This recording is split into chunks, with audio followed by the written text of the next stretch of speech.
Storytelling. After reading the text by philosopher Prince Israel Zaar titled "A Patriot Matching for Our Country," now let's listen to these stories. Story 4. Counter-Argument. Story.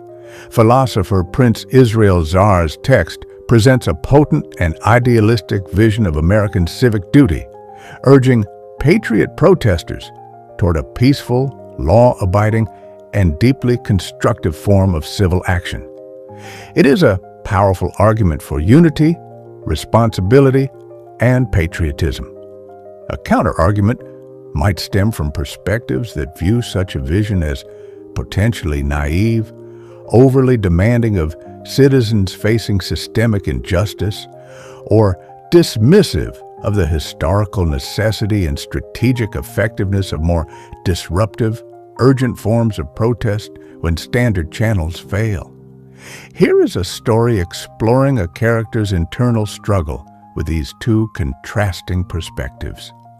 The smell of cardboard and stale coffee hung heavy in the air of the community center basement. Marcus, a 34-year-old history teacher from a neighborhood disproportionately affected by recent budget cuts and police encounters, stared at the neatly typed text titled "A Patriot Matching for Our Country," which had been taped to a folding table. The words preached unity and positive expectational citizenry responsibility, PXCR. It spoke of respect for law enforcement officers, LEO, the dignity of nonviolent protest, and an unwavering allegiance to the flag. "It's beautiful, isn't it?" said Ms. Eleanor Vance, the community center's septuagenarian organizer, her voice soft but firm as she adjusted a stack of flyers. Marcus traced a line of text: "Depend not on the system, when on the contrary, the system should depend on thee." "It's a high bar, Eleanor," Marcus said quietly. "A very high bar." Eleanor disagreed. "It's the only bar we should aim for, Marcus. Prince Zaar is right. We must be members of the Union of Friends, not agitators.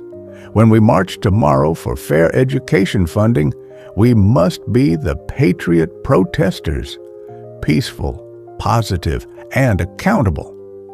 Marcus respected Eleanor, but her optimism felt brittle in the face of their reality. He thought about his friend Javier, whose small bodega had been looted 2 years ago during a moment when a peaceful demonstration had curdled into chaos, hijacked, as the text suggested, by negativity criminal forces of infiltration, NCFI. That destruction hadn't helped anyone, yet a counter voice argued in his mind, echoing the frustration of a different history. The counter-argument didn't dismiss peace entirely, but it questioned whether positive participation alone was enough to move a seemingly immovable system. He pulled out his notebook and jotted down the opposing view, a story he often taught his students. The system, Marcus believed, often doesn't listen to soft appeals.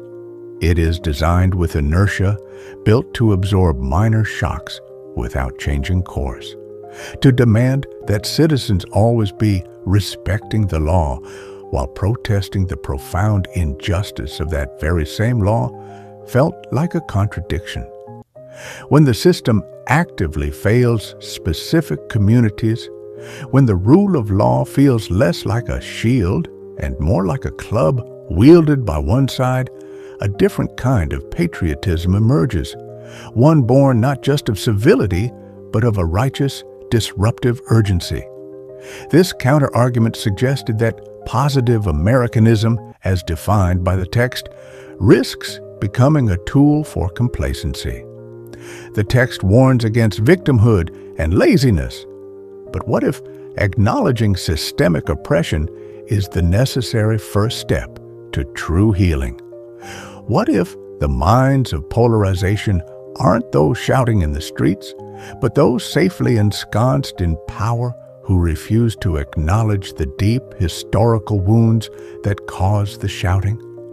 This patriotism wasn't about carrying a flag high for the skies to witness one solemnity.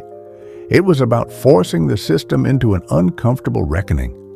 It understands that peaceful and nonviolent protest, PNP, sometimes only makes national news when it inconveniences the status quo, when it blocks a street, when it disrupts commerce, when it makes the comfortable uncomfortable.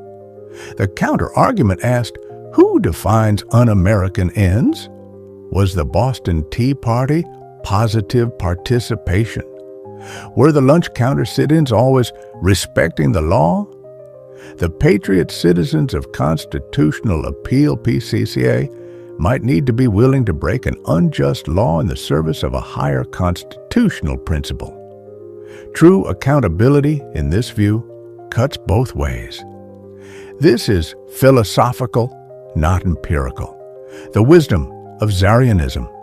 Philosopher Prince Israel Zaar, January 10th, 2026. Thank AI for breaking this complex philosophical text by philosopher Prince Israel Zaar through a story. For better understanding and for taking the Zaarrianism philosophy to the universe. The background video is Trianglerism, Immersive, Inventive Art. Hope you enjoy listening. Leave a comment and subscribe.